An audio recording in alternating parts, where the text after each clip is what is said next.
Aujourd'hui, on ne va pas tourner autour du pot. Si votre entreprise n'est pas trouvée localement, si vos clients sont insatisfaits, ou si vous avez l'impression de ramer pour attirer du monde via Google, il y a de fortes chances pour que vous commettiez l'une de ces 7 erreurs.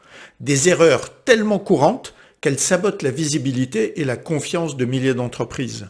Restez bien jusqu'à la fin de cette vidéo, car je vais vous donner les solutions concrètes pour chacune d'elles, et je vous dirai même où trouver mes tutoriels complets pour aller encore plus loin.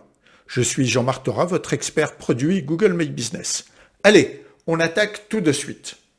La première erreur, et franchement c'est un grand classique, concerne les informations incomplètes ou incohérentes. Je parle du nom que vous donnez à votre fiche, l'adresse et du numéro de téléphone. Ce que l'on appelle les informations NAP, nom, adresse, téléphone. Vous avez peut-être une adresse différente entre votre fiche Google, votre site web ou même sur d'autres annuaires en ligne. Et croyez-moi, c'est une catastrophe. Premièrement, cela crée une confusion monstre pour vos clients. Imaginez quelqu'un qui se déplace et trouve porte close à cause d'un vieil horaire ou qui appelle un numéro qui ne fonctionne plus. Le résultat, une perte de confiance immédiate et des clients mécontents. Deuxièmement, Google déteste ça. Les algorithmes de Google se basent sur la cohérence des informations en ligne pour déterminer la fiabilité de votre entreprise. Si vos informations sont éparpillées et contradictoires, votre classement local va chuter en flèche. La solution est simple, mais elle demande de la rigueur. Vérifiez et uniformisez absolument toutes vos informations sur tous les supports en ligne où votre entreprise est présente. Faites un audit Google My Business, votre site web, vos pages sur les réseaux sociaux, vos annuaires professionnels. Tout doit être identique à la virgule près. Prenez cette habitude, à chaque modification, assurez-vous que toutes vos coordonnées sont à jour partout. C'est particulièrement vrai lors d'un aménagement. C'est la base d'une présence locale solide. Passons maintenant à l'erreur numéro 2. Le choix de la catégorie principale est inadapté ou carrément négligé dans votre fiche. C'est une erreur que je vois vraiment très souvent. Beaucoup d'entreprises choisissent une catégorie trop large, trop imprécise, ou qui ne correspond pas exactement à leur activité principale. Par exemple, si vous êtes une entreprise spécialisée dans la mécanique de précision, choisir juste atelier d'usinage n'est pas suffisant. Les conséquences, votre fiche sortira moins sur les mots-clés vraiment pertinents pour votre activité et vous allez attirer moins de contacts réellement ciblés. Si une entreprise recherche un prestataire local pouvant usiner avec des faibles tolérances dimensionnelles avec une catégorie atelier d'usinage, il ne tombera pas forcément sur vous, car cette catégorie est vraiment trop généraliste, alors qu'il existe la catégorie mécanicien de précision. La solution, et c'est crucial, est de choisir la bonne catégorie, la catégorie la plus précise possible pour votre activité principale. Et ne vous arrêtez pas là, Google vous permet d'ajouter des catégories secondaires, profitez-en. Plus vous êtes précis, plus Google comprendra votre activité et vous positionnera sur les bonnes recherches.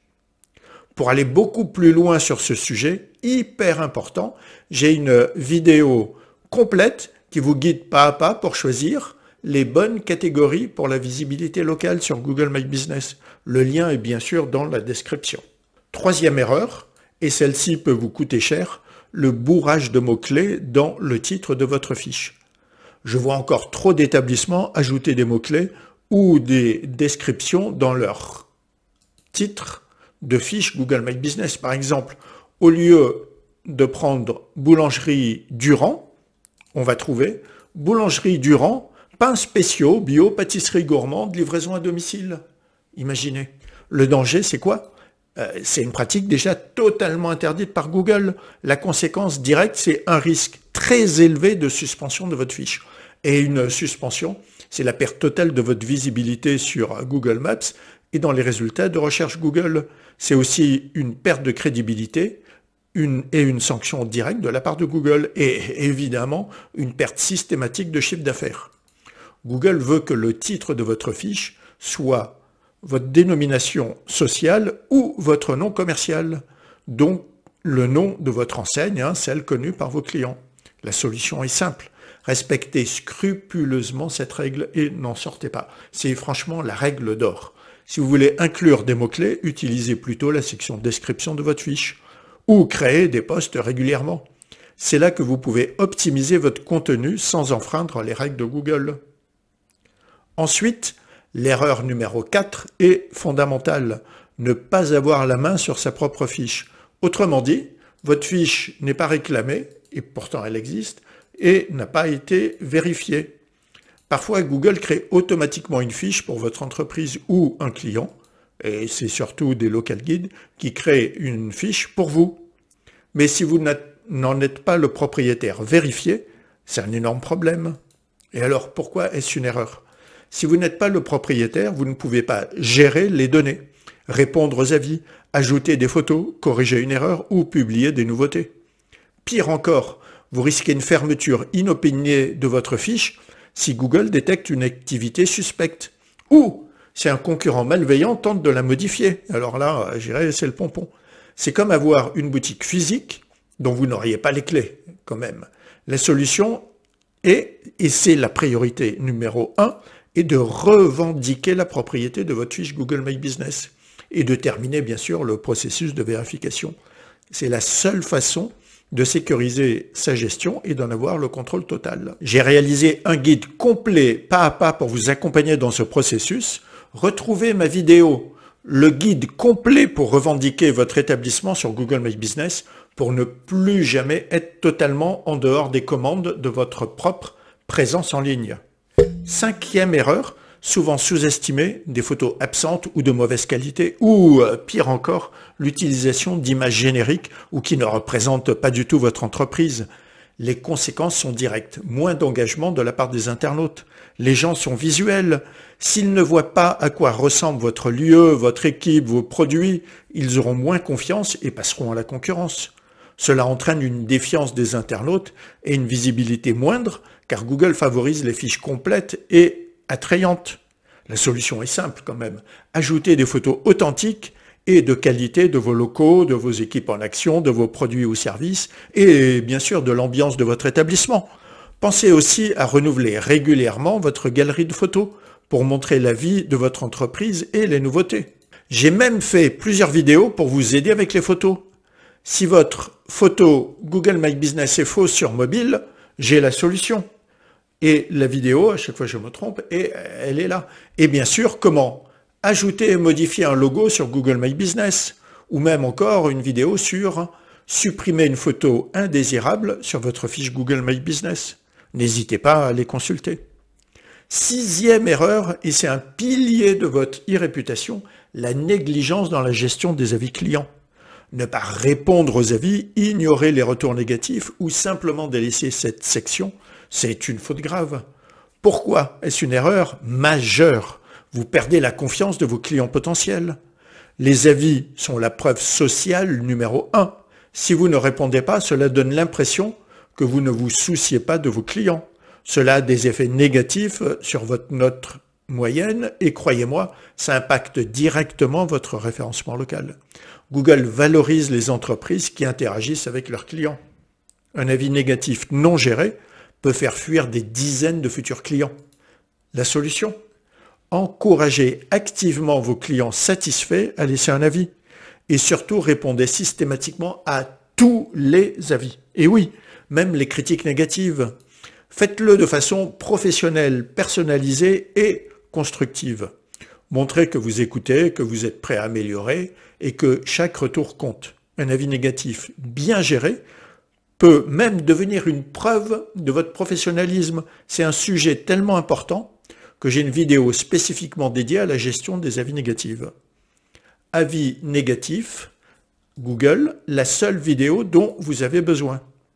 Dans cette vidéo, je vous dévoile les 5 règles d'or pour répondre comme un professionnel, transformer une critique en opportunité et même faire le buzz.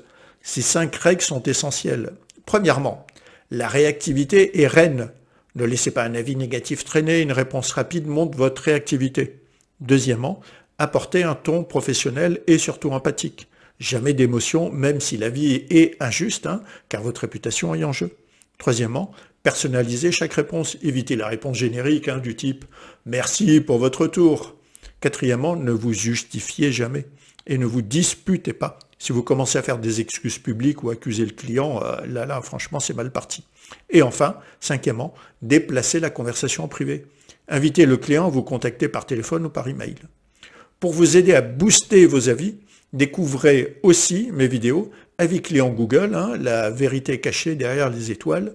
Et pour dynamiser vos retours clients, j'ai également une vidéo sur réaction par emoji sur les avis Google et aussi révolutionner la collecte d'avis avec les QR codes Google My Business. Toutes ces vidéos sont juste en dessous dans le descriptif. Enfin, et là c'est la dernière et 7e erreur majeure, celle qui génère tant de frustration chez les clients, des horaires et des jours spéciaux non mis à jour. Laisser des horaires génériques, ne pas indiquer les fermetures exceptionnelles ou les horaires saisonniers, voire vos congés annuels, c'est une gaffe monumentale. Les conséquences sont directes et douloureuses. Des clients insatisfaits qui se déplacent pour rien, trouvent porte close et vivent forcément une très mauvaise expérience utilisateur. Imaginez, quelqu'un qui se déplace et trouve porte close alors que votre fiche Google indiquait ouvert, c'est une déception assurée et cela peut entraîner des avis négatifs. La solution, anticiper les périodes estivales comme les vacances et les jours fériés, en mettant à jour les horaires et utiliser la fonction horaires spéciaux. Il est crucial de bien distinguer vos horaires d'ouverture standard, qui sont ceux de votre routine hebdomadaire, les horaires d'ouverture exceptionnels, pour des événements ponctuels ou des ouvertures prolongées, les autres horaires comme des périodes de fermeture temporaire pour inventaire ou travaux, et bien sûr les fermetures pour congés, en indiquant précisément les dates de début et de fin de vos vacances annuelles. Cette fonctionnalité horaires spéciaux de Google My Business est là pour ça. C'est rapide, facile et ça vous évitera bien des déconvenues. Pour vous assurer de ne jamais faire cette erreur, j'ai 2 tutoriels précis. Comment indiquer vos horaires sur Google My Business, le tuto à ne pas rater, et pourquoi et comment modifier vos horaires Google My Business, le guide complet. Donc ces vidéos vous donneront toutes les clés. Et voilà, nous avons passé en revue les 7 erreurs les plus fréquentes qui freinent la performance de votre fiche Google My Business. Vous l'avez compris, éviter ces erreurs simples impactent positivement la visibilité, les réputations et les contacts locaux. Ne laissez plus votre fiche Google My Business être une source de frustration. Transformez-la en un véritable aimant à client. Et je vous le rappelle, en descriptif, vous trouverez tous les liens vers les vidéos qui détaillent en profondeur les sujets que j'ai présentés dans cette vidéo. J'espère que cette vidéo vous a été utile. N'hésitez pas à vérifier si vous ne faites pas l'une de ces 7 erreurs et bien sûr, dans ce cas, corrigez vite. Si vous avez des questions, des cas particuliers ou si vous voulez partager votre expérience, les commentaires sont là pour ça. Je serai ravi d'échanger avec vous et bien sûr, si vous avez trouvé cette vidéo utile, un pouce bleu me ferait énormément plaisir. Vous savez que ça me motive toujours. Abonnez-vous à ma chaîne pour ne rater aucune de mes astuces sur Google My Business. Quant à moi, je vous dis à très bientôt pour un nouveau tuto ou une nouvelle actualité sur Google My Business.